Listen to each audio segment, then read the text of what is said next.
Welcome to Jackie சினிமாஸில் இந்த எபிசோடில் சென்னை உலக சர்வதேச திரைப்பட விழாவில் கேசினோ திரையரங்கில் 2ஆம் நாளில் திரையிடப்பட்ட ஸ்டாண்டிங் டால் பிரான்ஸ் திரைப்படத்துடைய வீடியோ அம்சத்தை இந்த எபிசோடில் பார்க்கலாம். இந்த திரைப்படம் 120 நிமிடங்களை உள்ளடக்கிய ஒரு திரைப்படம். நல்லா தமிழ் படம் மாதிரி நல்லா பெருசாக ஓடிச்சு இந்த திரைப்படம். இந்த ஸ்டாண்டிங் டால் திரைப்படத்துடைய கதை என்னன்னு பார்த்துடலாம்.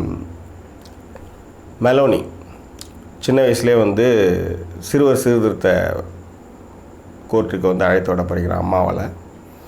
அந்த அம்மாவுக்கு ஒரு இன்னொரு குழந்தை ஒன்று இருக்குது. இந்த பையன் ரொம்ப அரகண்ட்டாக இருக்கான். காரணம் என்னென்னா அவங்க அம்மா அந்த மாதிரியான பெண்மணி, அவங்க ட்ரக்ஸ்லாம் யூஸ் பண்ணுவாங்க. அவங்களுடைய வாழ்க்கையை வாழறதுக்காக பிள்ளைங்களை கெடுக்கிறாங்க, அவ்வளோதான். ஆனால் இந்த அம்மான்ற ஒரு சென்டிமெண்ட்டை வச்சுக்கிட்டு நிறைய அம்மாக்கள் நிறையா தப்பு பண்ணுவாங்க. அதில் இந்த அம்மாவும் ஒரு அம்மா. இவங்க ஃப்ரான்ஸ் அம்மா, அவ்வளோதான் வித்தியாசம். ஸோ இந்த அம்மா என்ன பண்ணுறாங்க, இந்த பையனை சரியாக வளர்க்காமல் சிறுவர் சீர்திருத்த பள்ளியில் வராங்க. அவன் அரகண்ட்டாக இருக்கிறான். ஆனால் நம்மூராக இருந்தால் அடித்து துவைச்சி அவனை மேலும் மேலும் மிருகமாக்கி அவனை ஒரு மிகப்பெரிய அக்யூஸ்ட் ஆக்கிடுவோம். ஆனால் இந்த திரைப்படம் ஒரு அரகண்டான ஒரு ஸ்டூடெண்ட்டை, ஒரு 6 வயது பையனை படிப்படியாக அவன் டீனேஜ் கடந்தும் கூட அவனுடைய வாழ்க்கையோடையே போய் அவனை எப்படி திருத்தி ஒரு மனிதனாக மாற்றப்படுகிறான் அப்படின்றது தான் இந்த ஸ்டாண்டிங் டால் திரைப்படத்தினுடைய ஒட்டுமொத்த கதை. நம்ம ஊர் சிறுவர் சீர்திருத்த பள்ளியில் இது மாதிரி நிறைய கதைகள் இருக்கின்றது. ஆனால் அதை எடுத்து சொல்லத்தான் நம்மளுக்கு ஆட்கள் இல்லை. இந்த மெலோனி கேரக்டர் எப்படின்னா, ஒரு வாட்டியும், அதாவது 16 வயசில் 17 வயசில் அவன் தப்பு மேலே தப்பு, அதாவது வாயால் கெட்டு போகிற மாதிரி எல்லாமே வாயால் கெட்டுறது, அரகண்டாக நடந்துக்கிறது, செய்யக்கூடாத தவறுகள்லாம் செய்கிறது, ஒரு கார் எடுத்துகிட்டு போய் ஆக்சிடெண்ட் பண்ணுறது, இந்த மாதிரி விஷயங்கள்லாம் பண்ணுறதுல மெலோனி பட்டு சுட்டி. அதனாலே அவனை சீர்திருத்த பள்ளியில் எக்ஸ்டெண்ட் பண்ணி அவனை வச்சிட்ருக்காங்க. பட் அவனுக்கு எஜுகேஷனும் கொடுக்குறாங்க. ஏன்னா அந்த பையன் வெளியில் போய் நிறைய விஷயங்களை கற்றுக்கிட்டு சமூகத்தில் ஒரு அங்கமாக மாறணும் அப்படின்றதுக்காக அவங்க நிறைய எவ்வளோலாம் ஒரு அரசாங்கம் ஒரு பையன் நேர்மையாக வாழணும் அப்படின்றதுக்காக அவனுடைய பின்புலத்தில் எத்தனை பேர் இயங்குறாங்க, அதில் அந்த கோர்ட் எப்படிலாம் அவங்களுக்கு சப்போர்ட்டாக இருக்குன்றதை மிக அழகாக காமிக்கிறது. நம்ம ஊர்லேயும் அது மாதிரி காமிக்கலாம். ஆனால் மக்கள் தொகை நம்மளுக்கு மிக அதிகம். அவர்களுக்கு மக்கள் தொகை மிக குறைவு என்பதனால் ஒரு பையனுக்கு ஒரு நாளைக்கு 800 யூரோ செலவு பண்ணுறாங்க. சிறுவர் சீர்திருத்த பள்ளியில் உள்ள பையன் திருந்தி வாழ்வதற்காக ரீஹாபிலிட்டேஷன் சென்டர்ஸ் இருக்குது இல்லையா, அதில் 800 யூரோஸ் ஒரு பையனுக்கு ஒரு நாளைய தொகையாக செலவு செய்கின்றார்கள். தங்கள் குடிமகன்களை அப்படி தூக்கி வச்சு பார்த்துக்கிற ஒரு சமூகம் பிரான்ஸ் சமூகம்ன்றதை இந்த திரைப்படத்தின் மூலமாக நாம் கண்டுகொள்ளக்கூடிய ஒரு விஷயம். அதை விட ஒரு முக்கியமான விஷயம், அந்த பையன் அவங்க அம்மா எப்போல்லாம் அவனை பார்க்க வராங்களோ அப்போல்லாம் அவன் டெம்ப்ட் ஆகிடுவான். ஆனால் அவங்க அம்மா பார்க்காத நாளில் அவன் நார்மலாக இருப்பான்.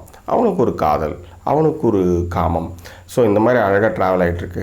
அதில் எல்லாத்தோட ஒரு பியூட்டிஃபுல்லான அந்த ஜட்ஜு அந்த சிறுவர் சீர்திருத்த பள்ளியோட ஜட்ஜு என்ன பண்ணுவாங்கன்னா, அவனை குட்டி பையன்லேருந்து பார்ப்பாங்க. அந்த பையனுக்கு அவங்கள ஜட்ஜுன்றதை ஒரு மீறி அவங்கள ஒரு தாயாக உணர்கிற ஒரு கட்டம் மிக அற்புதமான ஒரு கட்டம்.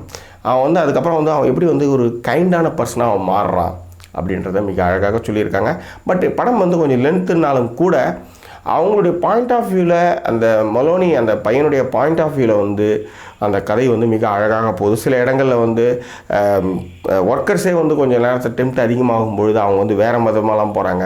ஸோ எல்லார் பக்கமும் இருக்கிற தவறுகளையும் மிக நேர்மையாக இந்த திரைப்படம் சுட்டி காட்டுவதோடு மட்டுமல்லாமல் அதற்கான தீர்வையும் முன்வைக்கிறது தான் இந்த திரைப்படத்தினுடைய ஆகச்சிறந்த ஒரு விஷயம்னு நான் சொல்லுவேன். நிச்சயமாக சிறுவர் சீர்திருத்த பள்ளி என்பது திருத்தப்பட மட்டுமே அப்படின்றத ஆழ்ந்து சிந்தித்து செயல்பட்டு இந்த திரைப்படம் திரைக்கதையினுடைய மெலோனி கேரக்டர் மூலமாக வலியுறுத்துகிறது. இந்த படம் பார்த்துருக்கிறப்ப நம்ம ஊரில் இந்த படம் பார்த்துருக்கோம். அத்தனை பேர் நினச்சிருப்பாங்க ஒரே ஒரு லத்தி மட்டும் இருந்தாலே போதும் அந்த பையனை வழி கொண்டு வந்துடலான்ட்டு. பட் ஆனால் அது லாங் டைம் ப்ராசஸ் கிடையாது.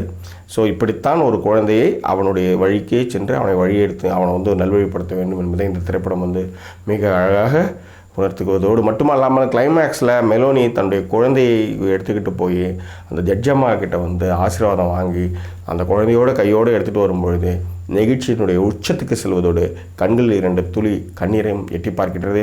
ஏன்னா படம் பார்த்துருக்கிறப்ப இந்த கதையெல்லாம் சொல்கிறானேன்னு பார்க்காதீங்க.